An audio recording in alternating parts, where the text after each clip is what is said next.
శ్రోతలందరికీ నమస్కారం అండి. దివ్య చెప్తున్న కథలకు మీకు స్వాగతం.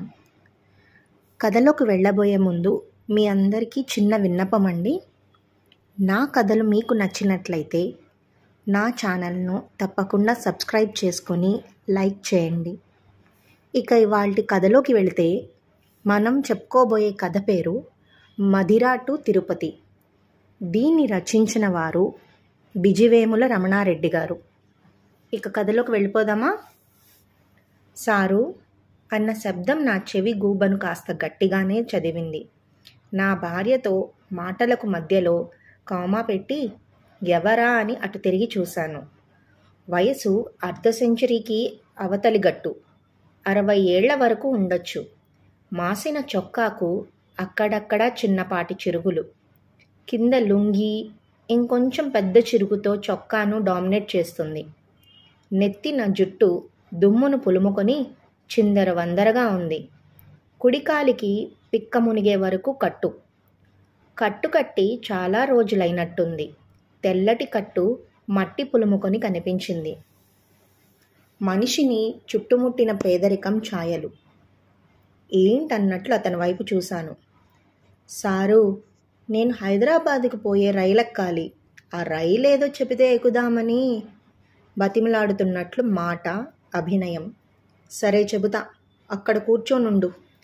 పక్కనే ఉన్న అరుగు చూపించి అన్నాను. మర్చిపోవద్దు సారు, నీ కాళ్ళు మొక్కుతా అంటూ మరింత దగ్గరగా వచ్చి నా కాళ్లపైకి వంగాడు. అతని నుంచి జారి మందువాసన నా ముక్కు పుటాలను తాకింది. ముఖం చిట్లించి, చెప్పాను కదా అక్కడ కూర్చో, రైలు వచ్చినప్పుడు చెప్తా కాస్త విసుగ్గా అన్నాను. గట్లనే సారు 2 అడుగులు వెనక్కి వేసి నిల్చున్నాడు. నేను నా భార్య హైదరాబాద్ వెళ్లేందుకు బాపట్ల రైల్వే స్టేషన్లో రైలు కోసం వెయిట్ చేస్తున్నాము. మా కూతురు అల్లుడు హైదరాబాద్లో కాపురం పెట్టి 1 నెలన్నర. ప్రసవం పూర్తయి బిడ్డకు జన్మనిచ్చాక 5వ నెల వచ్చే వరకు కూతురు గాయత్రి మాతోనే ఉంది. అప్పటికే మనవడు గీర్వాణ్ కాస్త ఒళ్ళు చేశాడు. కాళ్ళు చేతులు హుషారుగా ఆడించడం, కనుగుడ్లు పెద్దవి చేసి చూడడం, బోర్లా తిరగటం, మనం నవ్వితే నిశితంగా పరిశీలించి నవ్వడం, హెచ్చరికలకు స్పందించటం మొదలుపెట్టాడు. మనవడి మురిపంలో 5 నెలలు 5 రోజుల్లా గడిచాయి. అల్లుడిది ప్రైవేట్ కంపెనీ ఉద్యోగం. తానెలాగోలా బాబుని సగదీరుకుంటానని చెప్పి కూతురు హైదరాబాదుకు వెళ్ళిపోయింది. మనవడి జ్ఞాపకాలు మరవలేక బుడ్డోణ్ణి చూడాలని నా శ్రీమతి తహతహలాడిపోయింది. నాకు కాస్త అలానే ఉన్నా బయటపడలేని శ్రుతప్రజ్ఞత. ఇంతలో 6వ నెల అన్నప్రాసన అని కూతురు కబురు పెట్టింది. కాగల కార్యం కాలం తీర్చినట్లు హైదరాబాదు ప్రయాణం ఖరారైంది. రాత్రి 10 గంటలకు సింహపురి ట్రైన్లో ప్రయాణం. మనవడి కోసం బట్టలు, పెద్ద దోమతెరతో పాటు ఏమేమి తీసుకురావాలో కూతురు 2 రోజులుగా పదే లిస్టు చదివింది. నా శ్రీమతి కూతురు వద్దన్న వాటిని కూడా బ్యాగుల్లో బలవంతంగా కూర్చి ఉరువుల సంఖ్యను 5కు పెంచింది. బయలుదేరేటప్పుడు, రైలు ఎక్కేటప్పుడు బ్యాగులను కౌంట్ చేయండి అన్న కూతురు ముందు చూపు సూచనలతో ఉరువులు లెక్కగట్టి రైల్వే స్టేషన్కు చేరుకునేసరికి రాత్రి 9:30 గంటలైంది. ప్లాట్ఫామ్పై మరోమారు బ్యాగులు లెక్కగట్టి సంతృప్తి చెందాక అక్కడే ఉన్న అరుగుపై కూర్చుంది మా ఆవిడ. రైలు రావడానికి 1 గంట సమయం ఉంది. అన్నీ సర్దావా, ఏమైనా మర్చిపోయావా అన్న మాటకు గుర్తున్న కాడికి అంది. ఇంతలో కూతురు ఫోన్. లగేజీల ప్రస్థానంపై ఆరా. ఆమె కొడుకు అన్నప్రాసన కోసం తీసుకున్న వెండి గిన్నె, స్పూను, గ్లాసు ఎక్కడ మర్చిపోతామో అన్నది ఆమె టెన్షన్. ఒక పక్క రైళ్ల రాకపోకల అనౌన్స్మెంట్లు, ప్రయాణికుల ఉరుకులు పరుగులు, రైళ్లు ఎక్కి దిగే ప్రయాణికుల రద్దీతో పాటు ప్లాట్ఫారాల సందడిని నింపుకోగా ఈ మధ్యే రంగులద్దుకున్న రైల్వే స్టేషన్ రాత్రిపూట LED కాంతుల వెలుగుల్లో కన్నుల కెంపుగా కనపడుతోంది. సార్ అంటూ పరిగెత్తుకుంటూ వచ్చాడు మళ్ళీ ఆ వ్యక్తి. ఏమిటన్నట్లు చూశాను. రైలు వస్తున్నట్టుంది సార్, హైదరాబాద్దేనా అన్నాడు సీరియస్గా ముఖం పెట్టి. నువ్వెక్కడికి వెళ్ళాలి అన్నాను. హైదరాబాద్ పోయే రైలెక్కే సార్. ఎక్కడ దిగాలి? ఊరి పేరు చెప్పాడు. ఏపీ సరిహద్దులో ఉన్న తెలంగాణ రాష్ట్రానికి చెందిన ఊరు. మేము ఆ రైలుకి వెళ్తున్నాము, మాతో పాటు ఎక్కుదువులే అన్నాను. దండాలు దొరా, ఈ ఒక్క సాయం చెయ్యి, మా అయ్య కదూ అని మళ్ళీ వంగి కాళ్లను తాకుతూ దండం పెట్టాడు. మందు వాసన నాతో పాటు పరిసరాలను పలకరిస్తోంది. నేను వెనక్కి తగ్గాను. మర్చిపోబాకు సారు, రైలు రాగానే నాకు చెప్పు, ఏమి అనుకోకు అంటూ చేతులు జోడించాడు. తను పదే పదే దగ్గరగా రావటం నన్ను మరింత ఇబ్బంది పెడుతోంది. కోపం, చిరాకు తెప్పిస్తోంది. సరే చెబుతానన్నా కదా, రైలు రాగానే చెబుతా, పోయి అరుగు మీద కూర్చో అన్నాను. కోప్పడకు సారు, మర్చిపోతావేమోనని చెప్తుండాలే. కొంచెం దూరం జరిగాడు. మరికొద్దిసేపట్లో గూడూరు సింహపురి ఎక్స్ప్రెస్ 3వ నెంబర్ ప్లాట్ఫామ్ పైకి రానున్నదని తెలుగు, ఇంగ్లీష్, హిందీలో అనౌన్స్మెంట్. అప్పటికే కిక్కిరిసిన జనం అలర్ట్ అయ్యారు. రైలు వస్తుందంటూ తోటి ప్రయాణికులతో చర్చలు. కొందరు షాపుల్లో వాటర్ బాటిల్స్ కొంటున్నారు. ఇంకొందరు పిల్లలకు బిస్కెట్లు, కూల్ డ్రింక్స్ కొనిపిస్తున్నారు. మరికొందరు ఫోన్లో రైలు వచ్చిందంటూ ఇంటికి కబురు చెప్తున్నారు. కొందరు బయలుదేరుతున్నామంటూ గమ్యంలోని వారికి సమాచారం చేరవేస్తున్నారు. ప్రయాణికుల కోలాహలం పెరిగింది. మరోమారు నా భార్య మా లగేజీ బ్యాగులు లెక్కగట్టింది. మా కూతురు కౌంటింగ్ సూచనల ప్రభావం ఆమెను వీడనట్లుంది. బ్యాగులన్నీ ఉన్నాయా అన్న అర్థం వచ్చేలా ఆమె వైపు చూశాను. ఈసారి ఆమె నవ్వింది. సార్, ఇదో టీ తీసుకోండి, వేడి వేడి టీ. పరుగులాంటి నడకతో వచ్చాడు ఆ వ్యక్తి. సీరియస్గా చూశాను. మీకోసమే తెచ్చాను, టీ తాగండి సార్ అన్నాడు. నాకు కోపం నసాలానికి ఎక్కింది. చుట్టుపక్కల ప్రయాణికుల దృష్టి చాలాసేపటి నుంచి మా ఇద్దరిపైనే ఉంది. ప్రతిసారి అతను వేరెవరి దగ్గరకు వెళ్లకుండా నా వద్దకు వచ్చి బతిమలాడుతుండటంతో అందరూ ఆసక్తిగా తిలకిస్తున్నారు. మరోమారు అందరూ నా వైపు చూశారు. కోపం కంట్రోల్ చేసుకున్నాను. ఇప్పుడే ఇంట్లో అన్నం తినొస్తున్నాను, ఇప్పుడు టీ తాగను, నువ్వు తాగు. ఒక్కో అక్షరం గట్టిగా నొక్కి పలుకుతూ కళ్ళెర్ర చేశాను. నా ఆగ్రహం పసిగట్టినట్టున్నాడు. దూరంగా వెళ్ళి టీ తాగి అక్కడే నిల్చున్నాడు. ట్రైన్ వస్తోందంటూ మరోమారు అనౌన్స్మెంట్. ప్లాట్ఫామ్పై డిస్ప్లేలలో రైల్ నెంబర్, బోగీ నెంబర్లు వేస్తున్నారు. అది చూసి ప్రయాణికుల్లో హడావుడి. అటు ఇటు వేగంగా కదులుతున్నారు. సార్, రైలు వచ్చిందా? ఈసారి కాస్త దూరం నుంచి అడిగాడు ఆ వ్యక్తి. వస్తాంది, ఇక్కడే ఉండి ఎక్కుదాం అన్నాను. సరే అంటూ నా దగ్గరగా వచ్చి నిల్చున్నాడు. నా భార్య మరోమారు బ్యాగులను చూపుడు వేలితో లెక్కించడం కనిపించింది. రైలు కూతతో పాటు దాని వెలుతురు తోడుగా ప్లాట్ఫామ్ పట్టాలపైకి భారంగా వచ్చి ఆగింది. మేమున్న దగ్గరికి కొంత అటు ఇటుగా మేమెక్కాల్సిన B5 AC స్లీపర్ భోగి ఉంది. నా భార్య, నేను చెరో 2 బ్యాగులు చేతికి తీసుకున్నాం. బాదరాగా వచ్చి, ఇటివు తల్లి అంటూ నా భార్య చేతిలోని 2 బ్యాగులు తీసుకున్నాడు ఆ వ్యక్తి. ఆమె ఇంకో బ్యాగు తీసుకుంది. నా వెంటే బ్యాగులు మోసుకొచ్చాడు. బోగీలో మాకు కేటాయించిన సీట్ల వద్ద బ్యాగులు పెట్టాను. నా భార్యకు సీటు చూపించి కూర్చోబెట్టి, నీది ఏ బోగి అడిగాను ఆ వ్యక్తిని. నాదిక్కడ కాదు సారు అన్నాడు. పద, నీ బోగీలో దిగబెడతా అన్నాను.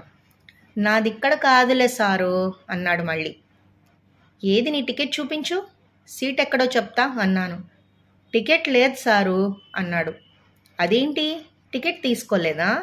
లేదు సారు. అయినా మాకెందుకు సారు టికెట్, మమ్మల్ని టికెట్ అడగర్లే అన్నాడు. టీసీ వచ్చి చెక్ చేస్తే? అది మీకు సారు, మాకు కాదులే నసుగుతూ అన్నాడు. ఎందుకు అన్నట్లు చూశాను.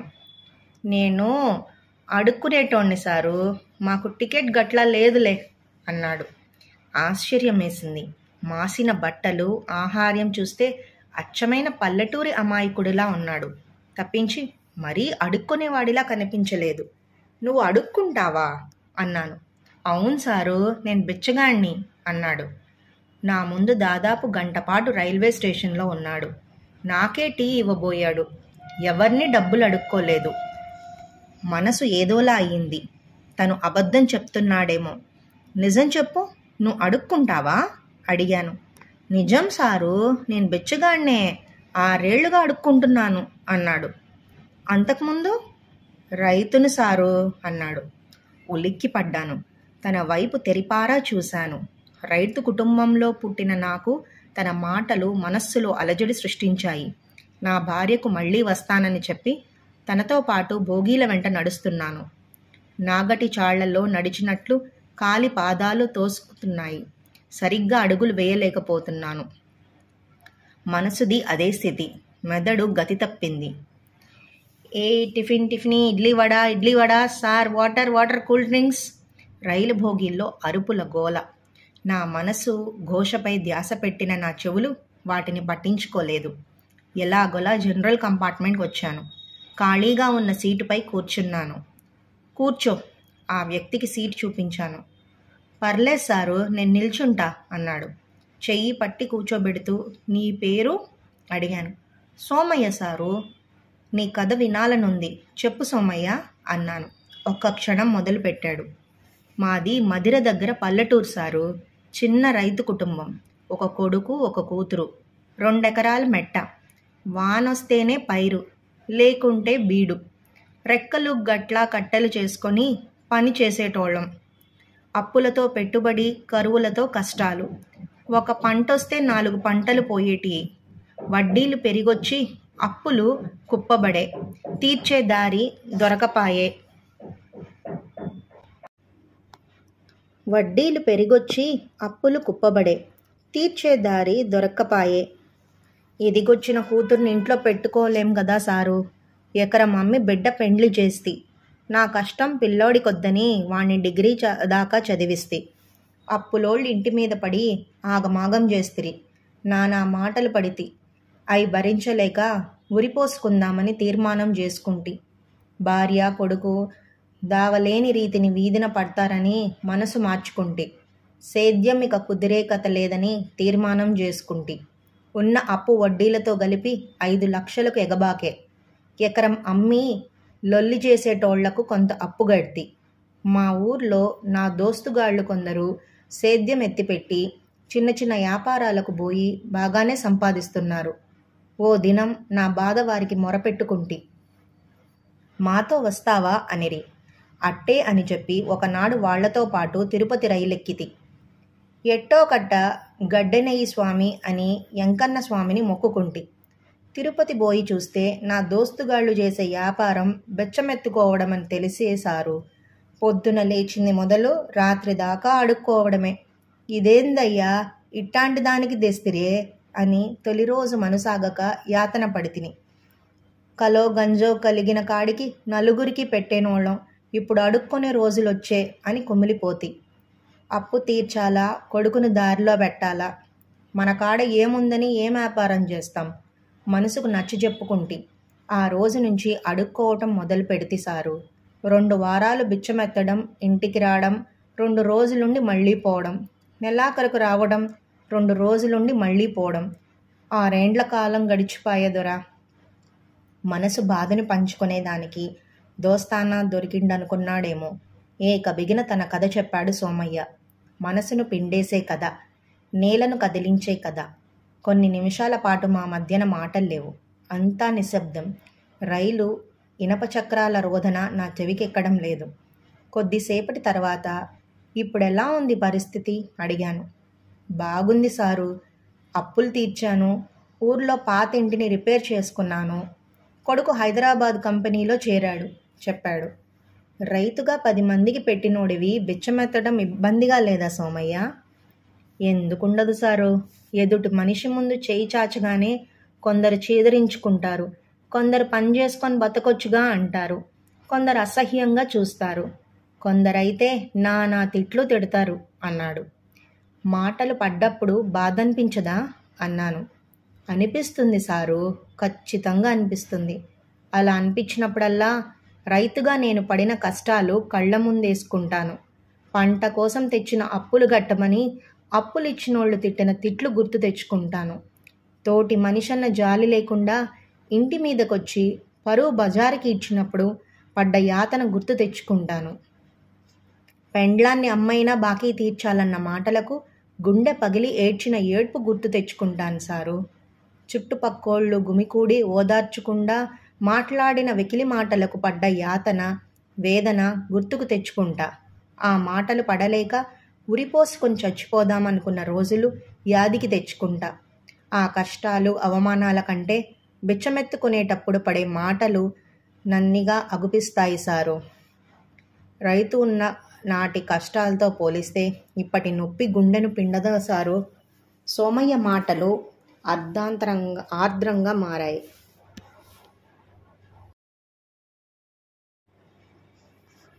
సోమయ్య మాటలు ఆర్ద్రంగా మారాయి. చొక్కా చిరుగుతో కళ్ళను తుడుచుకున్నాడు. నా కళ్ళకు సోమయ్య మసగ్గా కనపడుతున్నాడు. మనస్సు బాధగా మూల్గింది. సోమయ్య, ఉద్యోగం చాలించి నేను రానా? ఆయన మనస్సు తేలిక చేయాలన్న ఉద్దేశంతో అన్నాను. ఒక్కసారి నా వైపు చూసి చిన్నగా నవ్వాడు. మీకెందుకు సారు ఆ కర్మ? ఆ దేవుడు మిమ్మల్ని చల్లగా చూస్తాడు అన్నాడు.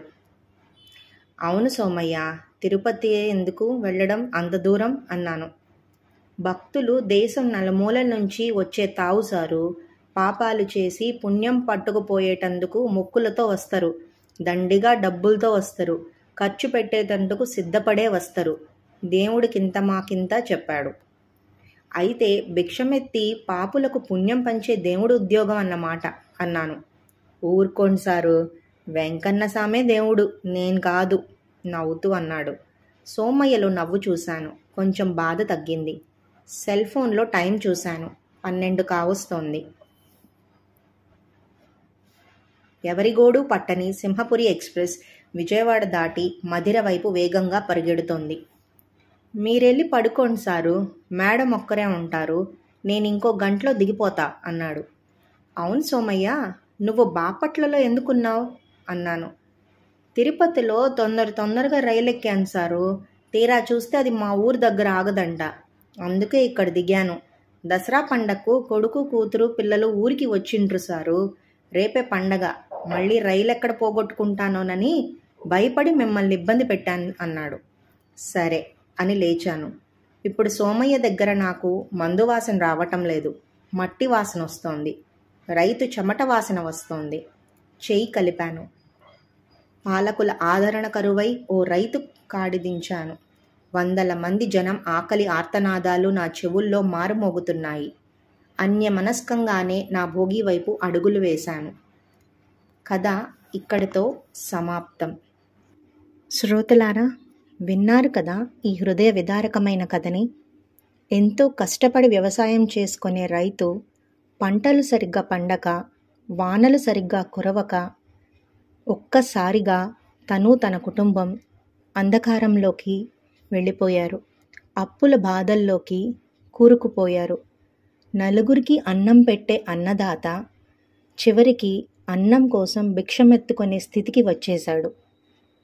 ఈ కథ విన్నప్పుడు, చదువుతున్నప్పుడు నాకు చాలా బాధ అనిపించింది. మీకెలా అనిపించిందో మీ అభిప్రాయాన్ని నాకు తెలియజేయండి. మళ్ళీ వేరొక కథతో రేపు మళ్ళీ కలుసుకుందాం. అంతవరకు సెలవు. నమస్కారం.